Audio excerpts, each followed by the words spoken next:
Don't get your panties in a bunch, people. This was just a 6-month spending bill, and we got the military spending financed for the next 2 years. So it's not a huge, big deal. What's going to be important is November's voting for Americans that really, really care.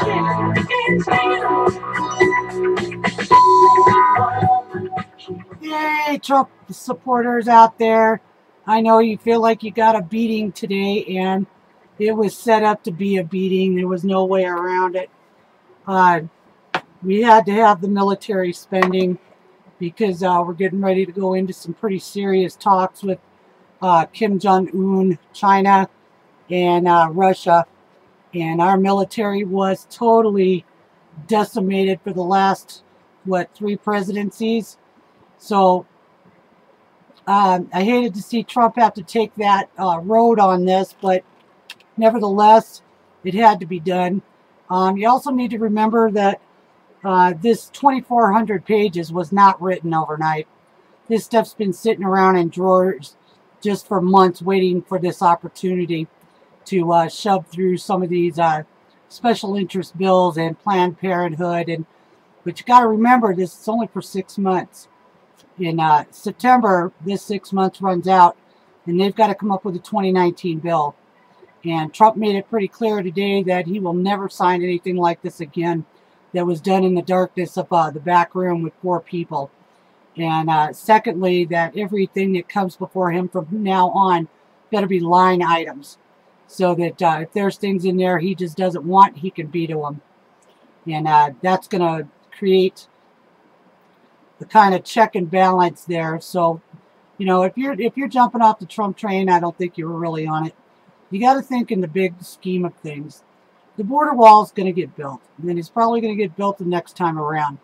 Then this military thing was a big, huge ticket item, and what was it? Almost 60% of the bill. So they really didn't get all that much. They got 6 months of, bullshit pork spending, but when the next one comes through, Mitch and Ryan know that if they want a state leader in the House and in the Senate, they better get their shit together, because this proved that a lot of these boys on both sides of the aisle, it's time to get rid of them.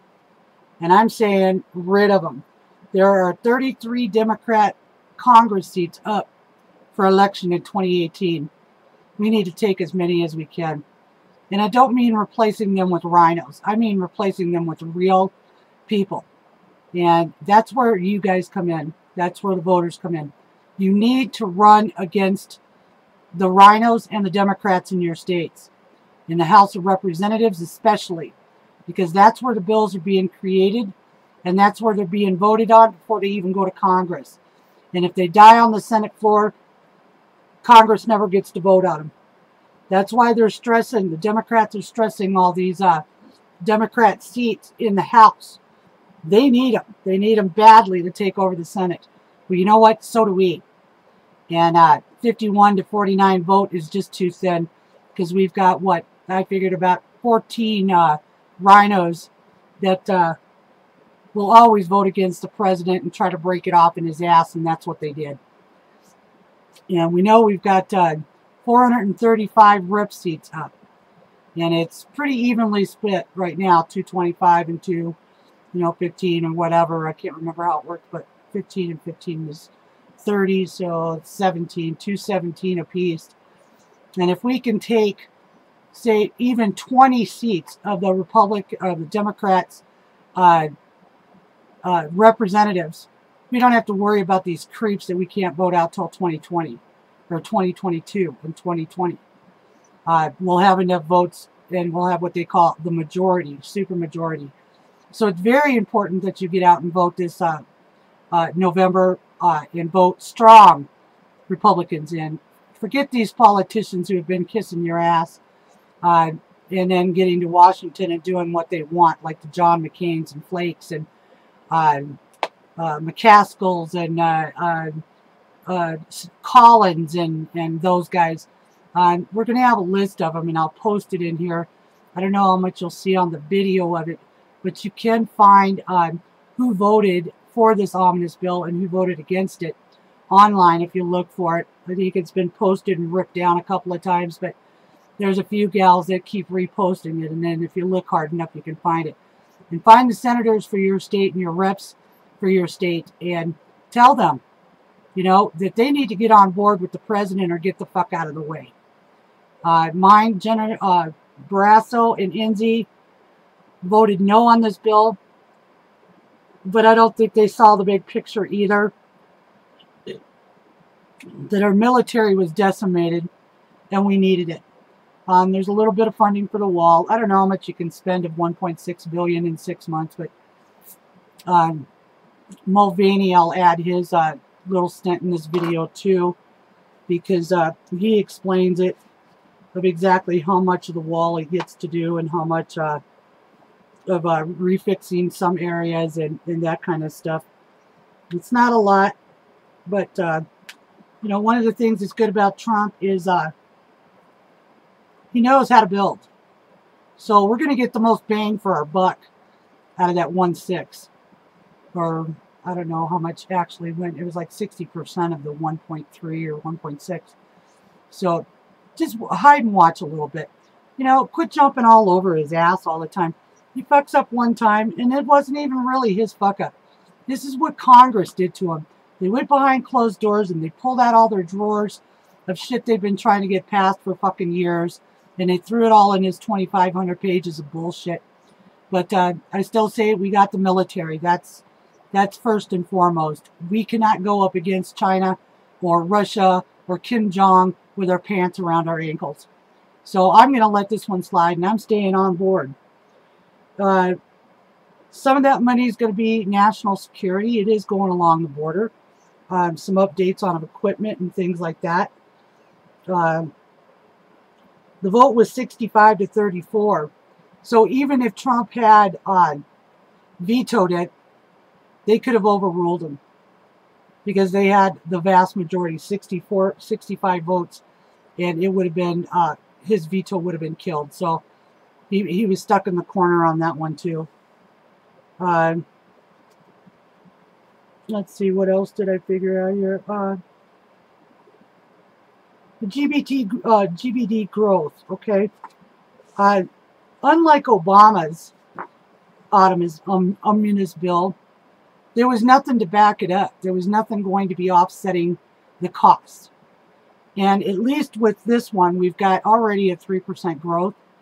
And most are expecting a 4% growth over the next year. The stock market is adjusting for real inflation and actual numbers, which we all knew it had to. It was being overbloated for so long, and you know, this is going to adjust. So if you've got money in the stock market, just be wise, you know, and understand that it's been overbloated for years, and like everything, it has to adjust to the actual inflation at one point or another. And like I said, the GBP is up 3%. They expect 4%. That's going to offset this trillion. Manufacturing is back. Unemployment is down. Companies are hiring, which means more tax money coming into the system, which also means more growth, which means also more offsetting. So don't get your panties in a bunch. Remember, he said in that press conference, he won't sign another one like this. And I believe him. I think now he knows who all the fucking shitheads are on both sides of the aisle, who's working against his agenda, which is our agenda of making America great. And I think he's figured out that the filibuster rule is bullshit. And I think Mitch is probably waiting closer to the midterms before he does it. It's kind of an old tactic, but it does work. That you got to see who the players at the table is going to be in November before you can push any more of your agendas ahead. You have to know and have a good feel for how the majority is working and how many new ones come in, because there's going to be a lot of seats changing hands. You got 33 congressmen up on the Democrat side. They're all on the chopping block. I think it's 7 on the Republican side. A lot of the committee heads have had to step down because they're only allowed to do it for 6 years, and then they have to go back into the rank and file, and a lot of them are leaving Washington because once they get drunk on the power of being on some Intel committee board or budget committee board or anything like that, it's hard for them to step down and just become, you know, a name in a room of 99 others. So to me, I think Mitch is probably waiting until after the midterms to find out just how many seats the Republicans can pick up. You know, and I'm not real hot on our House of Representatives. That's the seats that these Democrats are going to try to steal because that's where the laws are made. That's where they're put forward to go before Congress. And if Democrats take that over, we'll never see another bill come in to Congress that will do anything to make America great. It will be all pork belly and bullshit for the next 3 years. So it's important that we take as many representatives on the Democrat side seats and put them in the hands of the supermajority of the constitutional and republic's hands. We need a supermajority. This is going to be vitally important that you folks vote in November and make sure you're vetting these guys.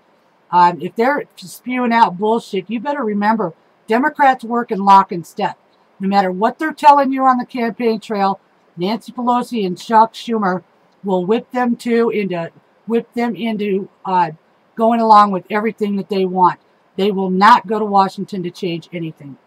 At least with your Republicans and your constitutionalists, you're seeing it now just by the split in factions and stuff. Those guys are men of their words. They go to Washington and they'll say no. And they'll stand on no all the way through. Even if they're run over by rhinos, they will stand by their word. Those are the kinds of men and women we need in Washington. Trump is trying to do his best with what little he's got. He's got opposition from the media. He's got opposition from the Democrats. He's got opposition from the rhinos inside the Republican Party. He's got opposition at all 4 directions. And it's up to us to give him the tools he needs so that he can get his job done. So, for all of you guys that are jumping on and off of the train, one of these times you're not going to be able to jump back on. And I, like many, many millions of Americans, I plan to stand by my president all the way to the day he leaves office. So, with that, I guess we'll wait and listen to the media heads tonight and see what they got to say about this after they get done bashing the president.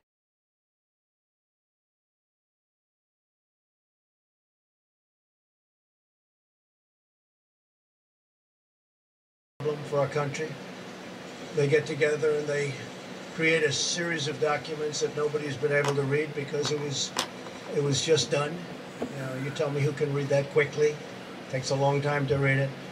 For the last 8 years, deep defense cuts have undermined our national security. And they just, if you look at what's taken out, they've hallowed our readiness as a military unit and put America at really grave risk. My highest duty is to keep America safe on not only some new wall, not enough, but we're working on that very quickly, but also fixing existing walls and existing acceptable fences. There are some areas that you have to see through. You have to be able to see through the other side in order to see what's coming. And in many cases, it's not a pretty picture when you look, but you have to be able to see it. So we have 1 point. You are going to take a fucking beating over this, Mr. Trump. I understand that you needed the military and you wanted it. That was your big goal. But you got screwed on so many other levels, it's not even funny. $6 billion for the wall. That'll start immediately. This is a short-term funding, but it's immediate. Starts immediately, and I'd like to ask Secretary Nielsen to say a few words about what we've done in terms of Homeland Security and what the bill does for Homeland Security. Thank you. Good afternoon. We at the Department of Homeland Security work very closely with the Department of Defense, and we support this omnibus in the defense of our country. As the President has stated, under his leadership, he has delivered for the American people. This is a down payment on a border wall system. This is a 10% increase for Immigration and Customs Enforcement. This will help us improve our aviation security with some badly needed upgrades. And we look forward to working with Congress on additional needs that we have. I will say, however, that it's unfortunate that Congress chose not to listen to the men and women of DHS and those on the front lines. They told us how to build the wall, where to build the wall, and we will continue to work with them to make sure that the wall is where we need it, how we need it, as the President described, and to make sure that it serves the American people and serves the security of this nation. We also will continue to work with Congress to close the dangerous loopholes that the President has mentioned many times, and to continue to increase our overall security. And finally, we thank those in Congress who support the Department of Homeland Security. I will continue to make myself available to them. I look forward to working with them, but we must fund the department and give it the tools and resources it needs to execute the mission the American people have asked us to do. Thank you. Until September, all right? So these funds for Planned Parenthood are only through September. Yep. Okay? After that is over, they have to do something else again. And Donald Trump did two things today when he did sign that. Yep, he said he wanted a line item budget from now on, and he'll never sign anything like that again. In September, if you want to fill the bill with a bunch of crap, okay, it's called a pork bill, in case you don't know, when all these things are stuffed into it that don't apply, or ridiculous add-ons that are completely unnecessary, they're trying to get spending for things that are unnecessary. This is what they did this time. And because there is nothing on the that he can do as far as vetoing line by line, he decided, I'll fund this till September, but don't bring me this kind of thing again. So at least it's limited. Okay? Yeah. So we have to understand the strategy, whether we like it or not. Okay, so what he did today is he gave us two more things.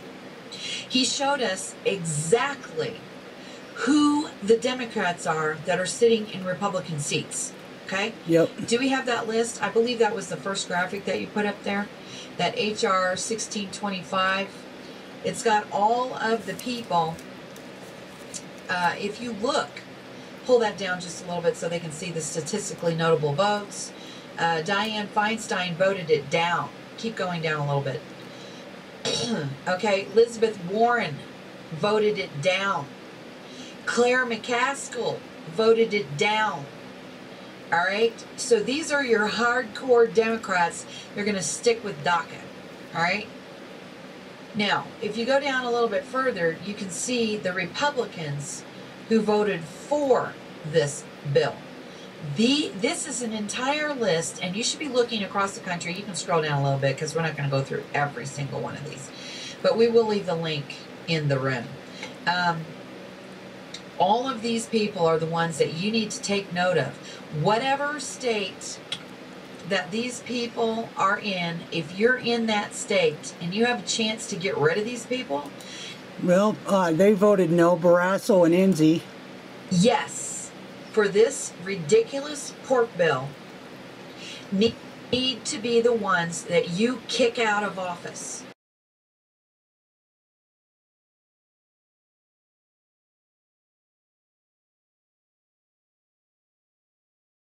Have many elements in the bill that we wanted.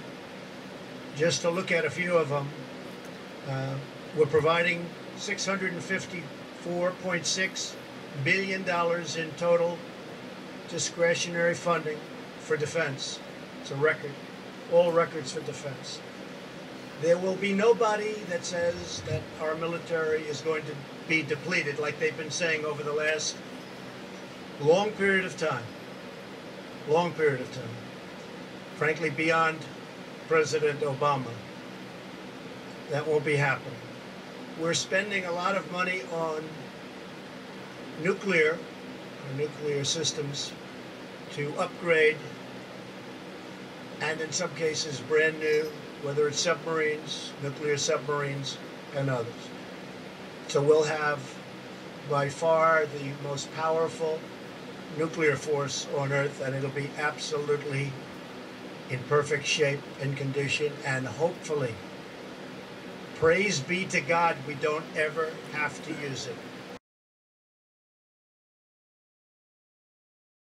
Will give a substantial increase to people even outside of the military, but military related. Some of the many things that we're buying in the military, we have $23.8 billion to procure 34 Navy ships. Our Navy is at about the lowest point in terms of ships that it's been in over 100 years.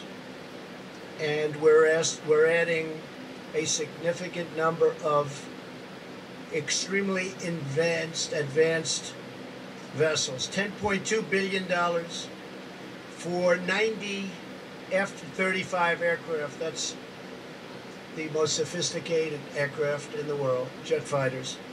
Total stealth. They're hard to find, they're hard to see, therefore they're hard to beat. It's very tough to beat a plane when you can't see it. This is the most advanced in the world. $10.2 billion for 90 F-35. We have $2.9 billion for 15 KC-46 tanker aircraft. The tanker aircraft is very important based on everything. It allows our planes to travel anywhere in the world without landing. $1.8 billion for 24 FA-18EF Super Hornet aircraft fighter jets. $1.7 billion for 10 PA, the Poseidons. Incredible stuff. $1.1 billion for 56 UH-60 Black Hawk helicopters, most advanced helicopter in the world by far. Fighting machine. $1.1 billion for the upgrade of 85 Abrams tanks. $705 million for the cooperative programs that we're working with Israel and others on various missile defense systems. We're spending a lot of money on missile defense. We have a lot of offense that's been recently installed. We're spending tremendous money on missile defense. You understand what that means? Everybody does. With what we have out there, missile defense is very, very important.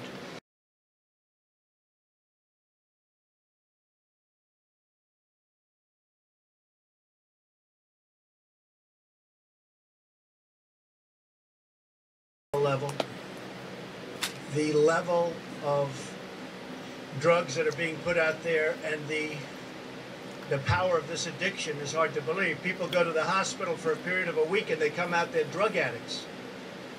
There has to be a better way. Doctors are way down now in their orders of the opioids, way down. It's a great thing. We're also looking for, in our research funds, we're looking for a medicine that can stop the pain without the addiction, so that people aren't going to become addicted to these incredible drugs. So that's part of what we have. We're going to have $6 billion in having to do with opioids and other problems that this country, and in fact the world, is having with drugs. You're giving more money to the opiate than you are getting for the wall. That's like $4.5 billion difference. That's unreal. So we're extremely proud of what we've been able to do when it comes to our military. Our military will be far superior than to any military anywhere in the world. It's very important for us. You see the players out there. You see what we're dealing with. We are very happy with what's happened with opioids. We're very happy with what's happened with certain elements of the border. Not happy with $1.6 billion, but it does start the wall, and we will make that $1.6 billion go very, very far. Going to go very far. I can tell you this, and I say this to DACA recipients, that the Republicans are with you. They want to get your situation taken care of. The Democrats fought us. They just fought every single inch of the way. They did not want DACA in this bill. And as you know, DACA is also tied to the wall for the major funding, the $25 billion for wall and other things. So I think that'll be coming up very soon. But I do want the Hispanic community to know, and DACA recipients to know, that Republicans are much more on your side than the Democrats, who are using you for their own purposes. With that being said, I just want to thank everybody for being here. He's pissed. We're very proud of many of the items. You should be pissed. You got fucking duped by Paul Ryan and Mitch McConnell. That should have been a line item budget. That we've been able to get. We're very disappointed that in order to fund the military, we had to give up things where we consider, in many cases, them to be bad or them to be a waste of money. But that's the way, unfortunately, right now the system works. But we have a great country. We are going to have the greatest military we've ever had. And lots of good things are happening. The trade situation we'll be talking about next week. We have many trade deals, not only the deal being made on South Korea, which looks like it's very close to being finalized, but many other countries are now negotiating fair trade deals with us. So we'll be rolling them out as you see them. And part of the reason, frankly, that we're able to do that is the fact that we have the tariffs on steel and the tariffs on aluminum, because it showed how unfair some of these trade deals that have been in existence for many years, how unfair they've been. So it'll be great for our country, and frankly, it'll also be great. I think the big fight will come along in October, because that's just before the election. I kind of suspected this the other day, that when Mitch McConnell and them guys keep refusing to go to the 51 vote, I think they're waiting until the election, because a lot of seats are going to change hands. You got to remember, there's 33 Democrat Congress seats up. I think it's like 9 on the Republican side, but there's 435 representative seats open, and that means we can do some real damage by taking over the Senate big time. Instead of just having 51-49 votes, if we could get like 65 to 38, there would be no stopping us. It would be called what they call a supermajority, and that's why the Democrats are really pushing their vet guys that are kind of like traitors to the United States, because they believe in socialism, and they're trying to come off as pretend to be warriors of the civil service or the military, and they're not. And that's what happened in Pennsylvania, because we all know when what's his face gets to Congress there, Nancy Pelosi and them guys are going to whip him. You either go with us, or you're not going to have any money for financing come next election, and you're only on a 9-month election right now, so you got 9 months to get stepped in locked with us in the Democrat Party, or your ass is gone. You can bet that. So it's really, really important that we get out there and vote for our reps, and these are the guys on your local levels, in your local seats, in your states, because I think there's 435 reps, and 100 reps didn't vote with these guys. So we've got 100 dirty rats in the Republican Party, and you've got 200 and something rats in the other party. So that's 300 people we could change seats, and we really need to do that. I am disappointed that he signed this, but at least we got the military money going, and that's probably the most important right now, since everybody's gone a little wacky, and Kim Jong-un seems to think he can blow up the United States. And I don't know, that could have been a setup to get this money, but whatever. I think he had to do it just for that reason. I think it's too much money on the opiate crisis, but that's here and there. But let's listen. Great for other countries, and it will be fair, and it will be reciprocal. Thank you all very much. I appreciate it. Anyway, here's where you start watching who the sellouts were in the Republican Party, and we definitely know the Democrats are. But get out and vote in November, and let's help the president make America great.